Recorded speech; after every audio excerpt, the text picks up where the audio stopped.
आज हम लोगों को बायोलॉजी में टॉपिक है, चैप्टर ही समझ लेते हैं टॉपिक क्या है। चैप्टर देखोगे तो नाम है जैव विकास, चैप्टर का नाम है, और टॉपिक के अंदर जैव विकास।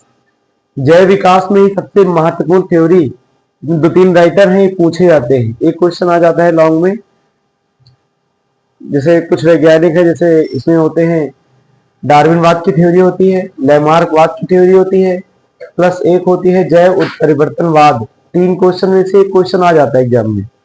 तो ये क्वेश्चन है जैव विकास पूछा जाएगा। तो जैव विकास के बारे में सबसे महत्वपूर्ण थ्योरी किसकी है, तो आप बताओगे डार्विन की थ्योरी। डार्विन थ्योरी, या हम इसको डार्विनवाद के नाम से भी जानते हैं। डार्विनवाद मतलब डार्विन के द्वारा दिए गए विचार को ही डार्विनवाद कहा गया।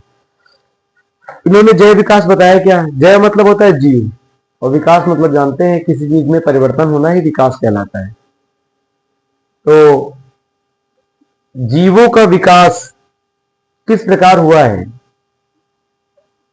पहले कैसे जीव थे, आज कैसे हुए, धीरे धीरे जो परिवर्तन हो रहा है जीवों में, जो अलग अलग परिवर्तन हुआ है, यही जैव विकास है।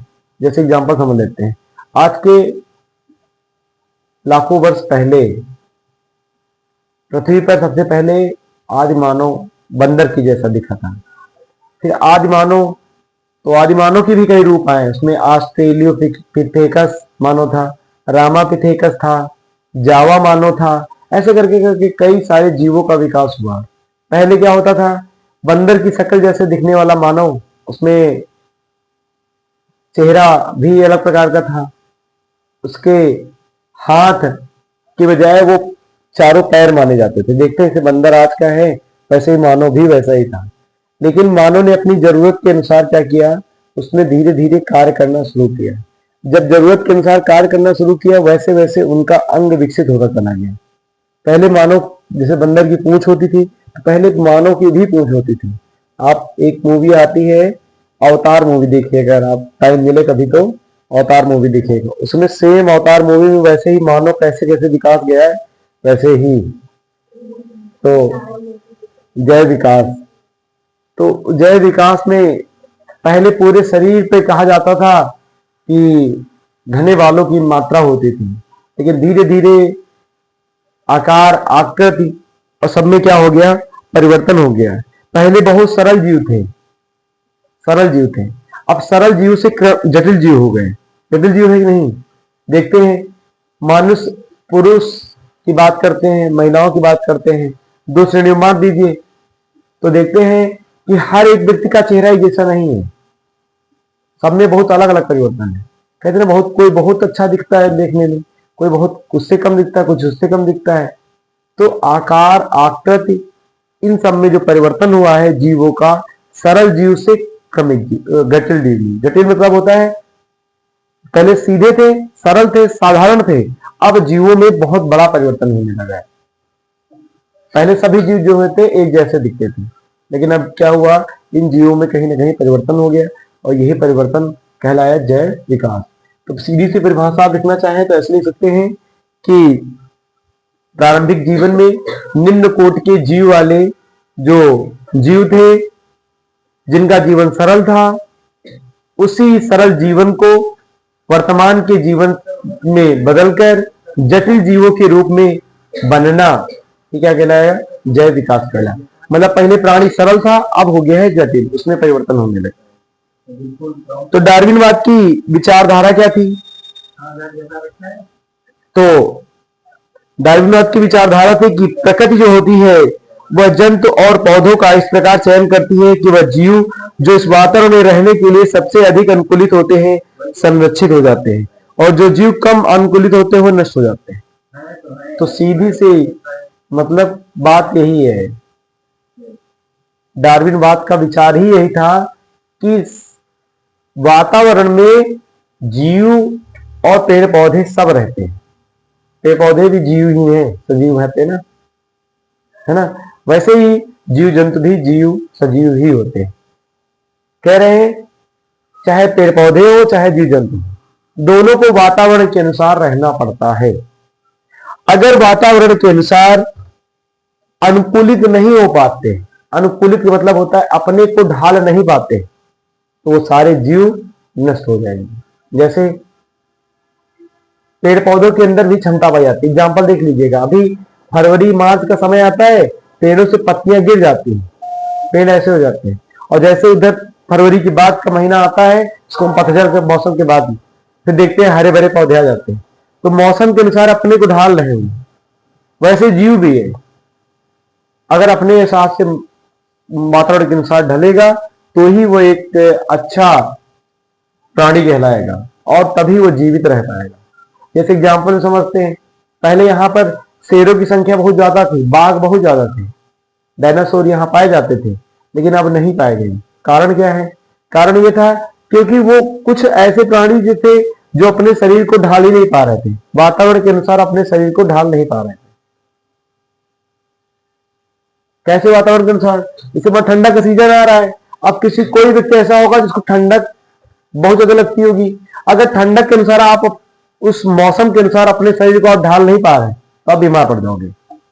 कारण क्या है? अगर आप अपने शरीर को उस वातावरण के अनुसार ढाल ले गए तो अर्थात कोई भी जीव वातावरण के अनुसार अगर ढाल लेता है, अपने शरीर को उसके अनुसार अनुकूलित कर लेता है, तो उसकी संख्या बच जाती है, वही संख्या में बच्चे दिखाई देते हैं।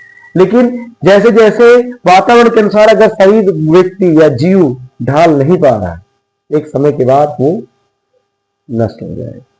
एग्जाम्पल समझिए और थोड़ा सा, सिर्फ मच्छर देखा होगा, कहते हैं मच्छर बहुत हो जाते हैं, उधर फरवरी मार्च में खूब मच्छर हो जाता है, अप्रैल में खूब मच्छर लगने लगते हैं। लेकिन कहते हैं कहीं जहां एक बार भयंकर गर्मी पड़ेगी, कहीं सब मच्छर मर जाएंगे। सुना होगा, हम लोग भले में जानते होंगे, लेकिन कभी अपने बड़े बुजुर्ग सुनिएगा कि ज्यादा मच्छर होंगे और मच्छर है और गर्मी पड़ गई, कहीं मच्छर मर जाएंगे, वही हाल है। तो मच्छरों का टाइम है कि हम इसी वातावरण के अनुसार अपने शरीर को ढाल पाएंगे, और अगर वातावरण ज्यादा कठिन हो गया और अपने शरीर को ढाल नहीं पाए तो मर जाएंगे। यही चीज बताते हैं हमारे कौन? डार्विनवाद। तो डार्विनवाद का स्टार्टिंग जो मेन चीजें हैं समझ आया? आगे सुनिए, इनके मेन इन्होंने जो अपने विचार हेडिंग के अंतर्गत दिए उसको समझिए, बहुत ज्यादा इंपॉर्टेंट है, इससे रिलेटेड है ना। तो इनके कुछ महत्वपूर्ण पॉइंट है, उसे समझिए। पहला है संख्या में तेजी से बढ़ने की प्रवृत्ति। जैसे संख्या में तेजी से बढ़ना, अरे सुनिए, अब तेजी से बढ़ने का मतलब क्या है? यहाँ पर संख्या में क्या तेजी से बढ़ने वाले? कहते हैं कि एक प्राणी या कोई एक जीव अपने अनुसार संतान उत्पन्न करने की क्षमता उसमें पाई जाती है। हर एक प्राणी अपने अनुसार जीवों में वृद्धि करने का गुण उसके अंतर्गत पाया जाता है। कहते हैं जीव में वृद्धि तो होती है, लेकिन सभी जीव जीवित रहे, अर्थात सभी जीव का जीवन बचे, ऐसा निश्चित नहीं है। क्योंकि उत्पत्ति की संख्या, मतलब जन्म की जो संख्या होती है जीवों की, वह ज्यामितीय अनुपात में होती है। ज्यामितीय अनुपात मतलब होता है कि एक रेशियो है। जैसे मान लो हम एक कमरे का एग्जांपल ले ले, हमको पता है एक कमरे में बहुत ज्यादा अगर लोग सोने के नंबर आएगा तो 20 लोग सो सकते हैं, एडजस्ट करके करेंगे तो 20 लोग सो गए। लेकिन अगर 20 या यहां 100 लोग होंगे तो कंफर्म है आधे ज्यादा मर जाएंगे। कारण क्या है? जैसे भगदड़ मस्ती देखते हो, महाकुंभ हुआ, भगदड़ मची, भीड़ ज्यादा हो गई, उसी भीड़ में लोग मर गए। कह रहे संख्या में तेजी से बढ़ोतरी तो होगी, हर एक जीव अपने अनुसार जीव वृद्धि तो कर सकता है, लेकिन हर एक जीव जीवित रहे, अर्थात उसकी संतान जीवित रहे, ये निश्चित नहीं है। क्योंकि जीवित रहना है किसी इंसान को तो 3 चीजें महत्वपूर्ण है। कहावत भी कही गई है कि रोटी चाहिए, कपड़ा चाहिए और मकान। तो जीवों को जीवित रहने के लिए भोजन चाहिए और साथ में रहने का स्थान चाहिए। तो इन दोनों के निर्भर हमारे कौन है? जीव। यही बात डार्विन बताते हैं, कहते हैं पूरी पृथ्वी के भोजन व स्थान को समाप्त कर देगा। अगर कभी कभी ऐसा हो जाए कि जीवों की मात्रा बढ़ जाए, जीव इतनी बढ़ जाए कि पृथ्वी अगर छोटी पड़ रही, इसका मतलब है कि वो कहीं नष्ट होगी। इसीलिए कहा जाता है कि प्रकृति से कभी छेड़छाड़ नहीं करनी चाहिए। आज से 5 साल पहले बात की बात है, पहले की मतलब जो बीत चुका है, उसमें 5 साल पहले यही हुआ था। प्रकृति से छेड़छाड़ की गई, आया कोरोना, खत्म कर ले गया, क्योंकि पेड़ पौधे कट रहे थे, वातावरण में ऑक्सीजन की मात्रा घट रही थी। लोगों ने क्या किया? जबरदस्ती प्रकृति का दोहन करना शुरू कर दिया, प्रकृति को नष्ट करना शुरू कर दिया, प्रकृति वास्तव में बदला लेना शुरू कर दी और लोगों की संख्या कम पड़ गई। जीव की संख्या बढ़ेगी, तुरंत प्रकृति हमला करेगी और आपको नष्ट कर देगी। अभी आपने देखा पंजाब, इसी वर्ष की बात है, पंजाब की सीन देखा कि वहां पानी, जो पंजाब में लोग परेशान हो जाते थे, पानी का आने का जहां जहां पहुंचता नहीं था वहां बाढ़ आ गई। कारण है ना कि आप जो है प्रकृति से खिलवाड़ कर रहे हैं। वैष्णो देवी में देखा है ना, वैष्णो देवी वीडियो आए थे, पूरा सब कुछ नष्ट कर दिया। क्यों? क्योंकि वहां पहाड़ काट के तुम रास्ते बना रहे हो। पहाड़ किसी बनाए हुए नहीं है, वो भी प्रकृति की देन। तो इसीलिए कहते हैं डार्विनवाद कि अगर आप जीवों की मात्रा बढ़ जाती है, जीवों की संख्या बढ़ गई, तो एक समय ऐसा आएगा, अगर आपने प्रकृति से खिलवाड़ किया तो जीवों की संख्या में बढ़ोतरी तो होगी, लेकिन सभी जीव जीवित नहीं रह पाएंगे। इसके लिए क्या करना होगा? आपको वातावरण के अनुसार खुद को ढालना होगा। अगर आप वातावरण के अनुसार खुद को ढाल नहीं पाते हैं तो एक समय ऐसा आएगा कि आपकी संख्या धीरे धीरे नष्ट होती जाएगी। यही कारण था कि जो डायनासोर तो थे अपने स्थान को छोड़ करके दूसरे स्थान पर चले गए। बात समझ आ गई? इसके बाद संख्या बढ़ गई, और संख्या बढ़ी है तो खाने पीने के लिए सामान चाहिए इनको, मतलब भोज्य सामग्री। क्या चाहिए इनको? भोज्य सामग्री मतलब होता है भोजन को खाने की जो जो चीज इनको चाहिए वो भी। अब संख्या ज्यादा हो जाएगी, जैसे मान लो एक घर में कोई एक व्यक्ति रहता हो और वही सामान आती है तो वो पूरा अकेले खा जाएगा।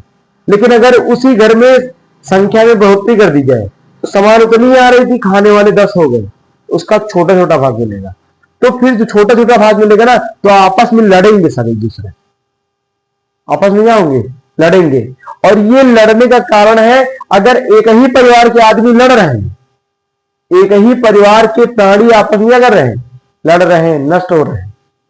तो इनके बीच में एक बताया था उस दिन, एक ही परिवार के जीव क्या कहलाते हैं जब इनमें संघर्ष होता है? बताइए, पढ़ाया था ना कि जब एक ही परिवार के जीवों के बीच में संघर्ष होता है उसे क्या कहते हैं? पूजा। एक ही प्रकार के जीवों के अंतर जाति स्पर्धा, याद है ना? लेकिन अगर आपके परिवार में ही आपके जीव हो रहे, तो यही बता रहे हैं डार्विनवाद, ये डार्विन नहीं बता रहा है कि अगर जीवों में खाने के पीछे लड़ाई हुई, संघर्ष होगा, तो सब जीव जीवित नहीं रहेंगे। कोई ऐसा होगा जो उस भोजन को आसानी से प्राप्त करके अपना जीवन व्यतीत कर लेगा, लेकिन बाकी जो होंगे जो उसके अनुकूल नहीं कार्य कर पाएंगे वो नष्ट हो जाएंगे। यही भोज्य सामग्री में इन्होंने डार्विनवाद में बताया। फिर क्या कहते हैं कि अब खाना इतना भी कम पड़ जाए, इतना कम पड़ जाए तो क्या होगा? जब पहले क्या होता था, पहले लोग खाने के लिए कहीं तलाश नहीं करते थे। आदि मानव की कहानी आपने देखा होगा कि मानव जो था उसमें वही जंगल में जाता था, जीवों का शिकार कर लेता था, तो अर्थात जीवों पर निर्भर थे। और पहले आग थी नहीं, आग का आविष्कार हुआ नहीं था, सीधा मारते थे, खा लेते थे, कच्चा ही खा लेते थे। लेकिन एक बार क्या हुआ, अचानक से वो भ्रमण कर रहे थे तो पत्थर उठाया, जैसे हम लोग बचपन में आप देखा होगा, उठा के पत्थर इसे फेंक देते रहे, तो उसी पत्थर से अचानक फेंका तो पत्थर के कहीं टुकड़े से चिमनी निकल आए। फिर धीरे धीरे कह रहे हैं आग का आविष्कार हो गया। तो मानव धीरे धीरे बदला, एकदम से नहीं बदला। तो वही कह रहे हैं कि जब भोजन की मात्रा कम हो जाएगी तो जीव क्या करेगा? एक दूसरे को ही खाना शुरू कर देगा। इसी को बोलते हैं परभक्षी। जीव एक दूसरे खा लेगा। मतलब जब खाने की समस्या इतनी ज्यादा हो जाए कि जनसंख्या ज्यादा हो जाए, भोज्य सामग्री कम हो जाए, तो जीव क्या करेंगे? एक दूसरे को ही खाना शुरू कर देंगे, एक दूसरे को ही खाना शुरू कर देंगे, अर्थात परभक्षी हो जाएंगे, दूसरे जीवों पर निर्भर हो जाएंगे। और इसको देने वाले वैज्ञानिक थे माल्थस। माल्थस का यह सिद्धांत कहलाता है कि अगर जनसंख्या में वृद्धि हो जाए, भोज्य सामग्री में कम हो जाए, तो एक समय ऐसा आएगा कि जो जीव होगा आपस में ही जीव खाना शुरू कर देगा। सुना है आपने कि सांप का बच्चा अंडे देता है और खुद ही सांप के बच्चों को खा जाता है। जानते हो नहीं जानते? जानते हो ना? वही वाला हाल है कि जन्म कुछ नहीं दिया और एक समय आया कि लगा तो वही अपने भोजन के लिए अपने बच्चों को खा लेता है। यही चीज बता रहे परभक्षी में डार्विनवाद की माल्था थ्योरी। फिर अब कहते हैं मान लो जो बच गए, अब खान पीन दुनिया भर का परभक्षी हो गए, दूसरे निर्भर हो गए, कहीं ना कहीं कुछ बीमार भी पड़ी है, कुछ बीमार भी पड़ेंगे, और बीमार पड़ेंगे उनको रोग हो जाएगा, और रोग की अगर सही इलाज नहीं हो पाया तब भी जीवों की संख्या में क्या हो जाएगी, कमी हो जाएगी। तो वही कहते हैं कि जितने जीव बच रहे हैं जरूरी नहीं है कि उनका जीवन आगे तक जाए। अगर उनके शरीर में रोग की मात्रा नहीं होती है तो एक समय के बाद वो जीवित रहेंगे, और रोग की मात्रा बढ़ जाती है, रोग आ जाता है, धीरे धीरे उनका शरीर क्या हो जाता है, नष्ट हो जाता है। बात समझ आ गई।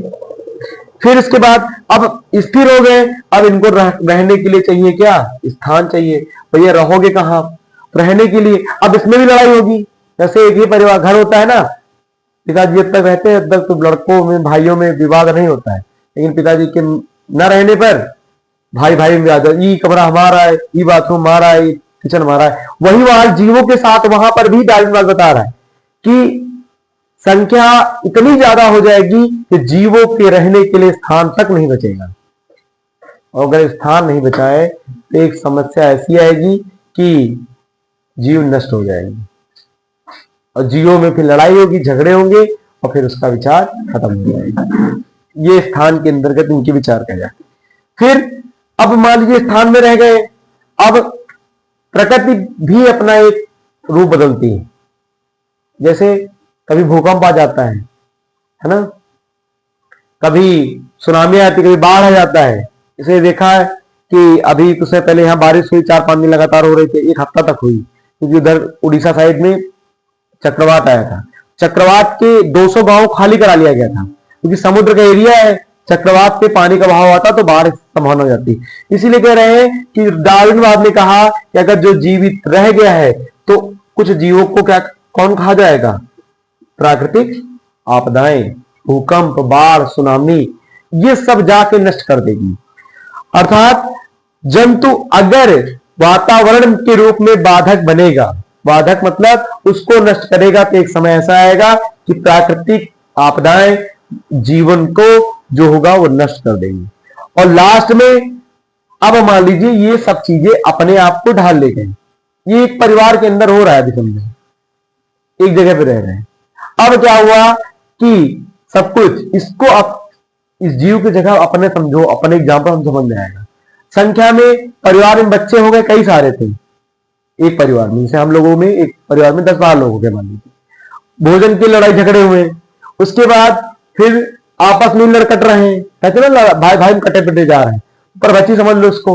उसके बाद रोग है, बीमार है, बीमार के लिए देखा कोरोना आया, लोगों को रहने के लिए स्थान नहीं मिला, क्वारंटाइन होने के लिए कोई पेड़ के नीचे बैठा देंगे, मैं तुम ये पड़े रहो। सोचो उसी का लड़का उसी के माता पिता से मिलने में आफत है ना, नहीं मिल पा रहा। कारण क्या था, कोरोना एक ऐसी जटिल बीमारी थी क्योंकि दूसरे से मिल ही नहीं पा रहा। आप समझे,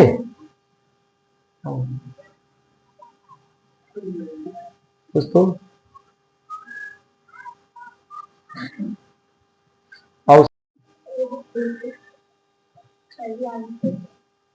अब जीवों के बीच में आपस में हो गया, अब इनको नौकरी चाहिए, ये जीव आपस में जीवित रह गए, सब कुछ हो गया, संख्या में बढ़ोतरी हुई, भोजन के लिए लड़े, आपस में कटपिट के, उसमें रोग भी इनको बच गए, जितने जीव बच रहे हैं, स्थान भी इनको मिल गया, प्राकृतिक आपदाओं से भी ये बच गए। अब ये लड़ेंगे इसके लिए, अपने लिए वातावरण के अनुसार क्या करेंगे, जीवन के लिए संघर्ष करेंगे। जीवन के लिए संघर्ष का पहला नियम जानते क्या है, जीवन का संघर्ष।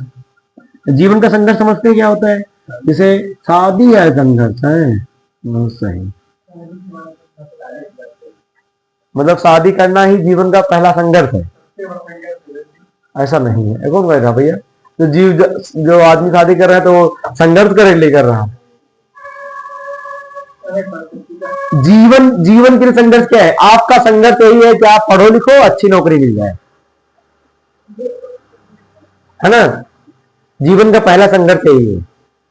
तो जीवन कोई भी देखा गया कि जो प्राणी थे उनकी संख्या बहुत थी, लेकिन कह रहे हैं संख्या में बढ़ोतरी तो नहीं है, ज्यादा है, लेकिन वही जीव जीवित रह पाएगा, वही जीव वहां तक पहुंचेगा जो क्या करेगा, संघर्ष।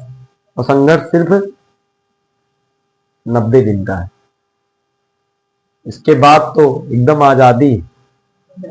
इसके बाद तुमसे तुम्हारे घर वाले भी नहीं पूछेंगे। पढ़े हो कि नहीं पढ़ रहे हो, क्या कर रहे हो, कौन पूछे? सिर्फ इंटर तक पूछते हैं, नहीं पूछेंगे, उतना नहीं पूछेंगे। पूछेंगे पढ़ोगे, तुम्हारा खुद अपने ऑटोमेटिक मन होने लगेगा पढ़ने का, उस समय नहीं मन करेगा। अभी तुमसे घर वाले पूछेंगे, हम भी कह देंगे चलो पढ़ रहे नहीं पढ़ रहे, लेकिन इंटर के बाद ऑटोमेटिक दिमाग खुल जाता है ना, अभी बंद है उसका दांत। उसके बाद 4 सो ले थे, 9 बजे कोचिंग आ जाते। तो 12 से पहले क्या कर रहे थे ये तुम बताओ? हाँ, पबजी खेले थे साथ। ठीक है, तो जीवन के लिए संघर्ष समझ में आ गया। जीव जीवित रहेगा अगर प्राकृतिक आपदा, परबच्ची, इन सभी जीवों के बीच संघर्ष अगर जीवित रह जाता है तो जीवन का संघर्ष हो जाता है, वही जीव जीवित रह पाएगा। इसके बाद जीवन संघर्ष अकेला नहीं होता, इसको भी 3 भागों में बांट दिया गया है। एक होता है वही सजातीय। सजातीय संघर्ष क्या होता है?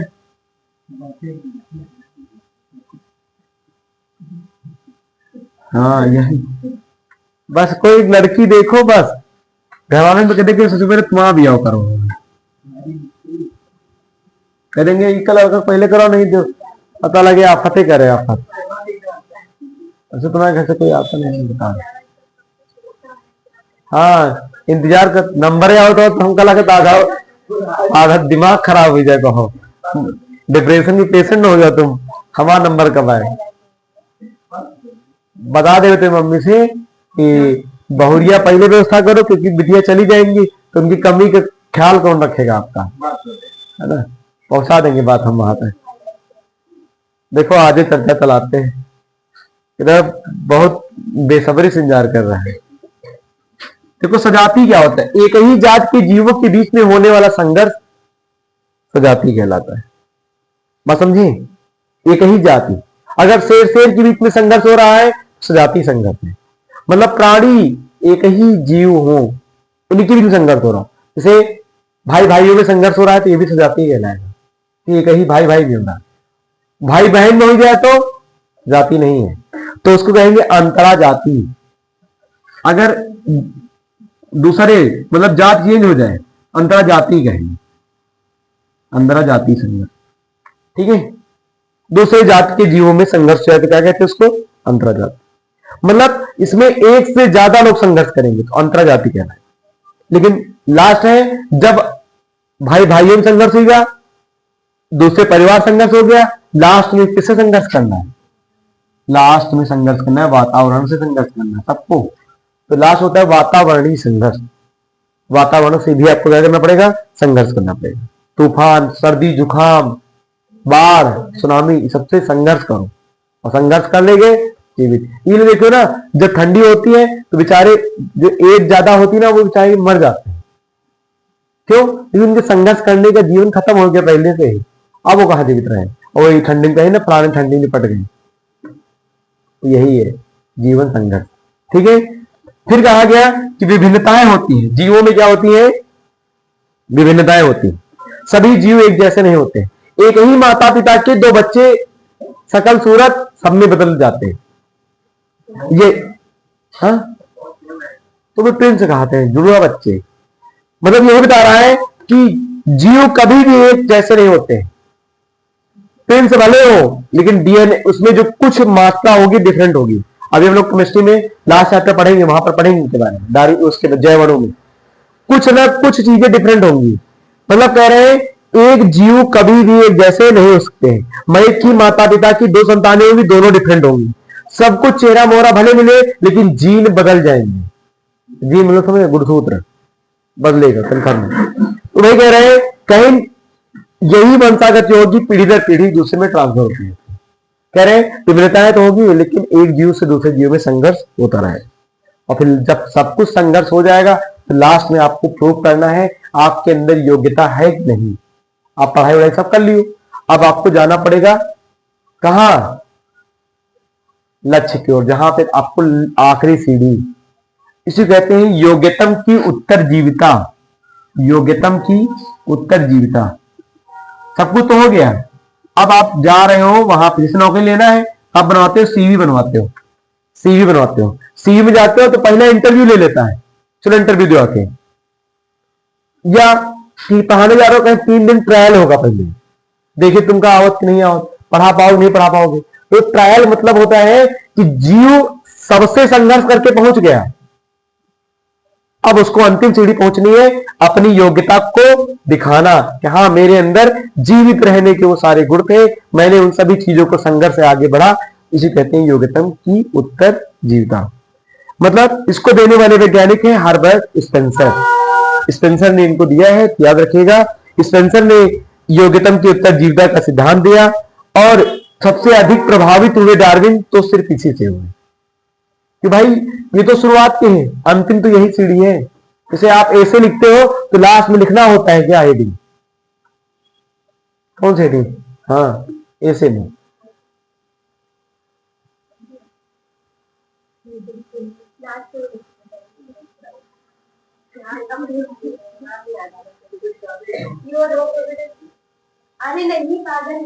हम हिंदी के ऐसे की बात कर रहे हैं क्या? लिखते हेडिंग में, हिंदी के ऐसे में लास्ट हेडिंग आप डालते हैं उपसंहार। उपसंहार, उपसंहार में मेन यही लिखा होता है। आप शुरुआत में कथा सुना के आए हो पूरा विचार छापन्ना का, उसको एकदम डिस्क्राइब करके लिखना होता है। वही चीज बता रहा है कि पूरा सब कुछ कहानी जो थी आपको यहाँ पर प्रूव करनी। ये सीवी है आपकी, आपके सारे डॉक्यूमेंट यहाँ लगे, आपने जितना कुछ किया यहाँ पर दिखाना है। तो डार्विन जो था इस सिद्धांत से बहुत ज्यादा प्रेरित हो गया, और यही पूरी कहलाई डार्विनवाद की थ्योरी। अब संघर्ष हो गया, इसने आपको प्रूव कर लिया, अब यही परिवार जीवन भर रहेगा, यही परिवार रहेगा। और ये परिवार अगर रह गया तो इसी प्राणी, इसी परिवार की, इसी जीव के जीव होंगे, वह नए जीवों की उत्पत्ति इसी जीव से। भाई यही जीव बचा जीवन में, पृथ्वी में यही जीव रह गया, तो इसी जीव की अगली संतान उत्पन्न होना शुरू हो जाएगी। उसे कहते हैं नई जीवों की उत्पत्ति। बात समझ आ गई? इस प्रकार डार्विनवाद का सिद्धांत यहां से कंप्लीट होता है। बात समझ आ गई? ये आपका टॉपिक कंप्लीट।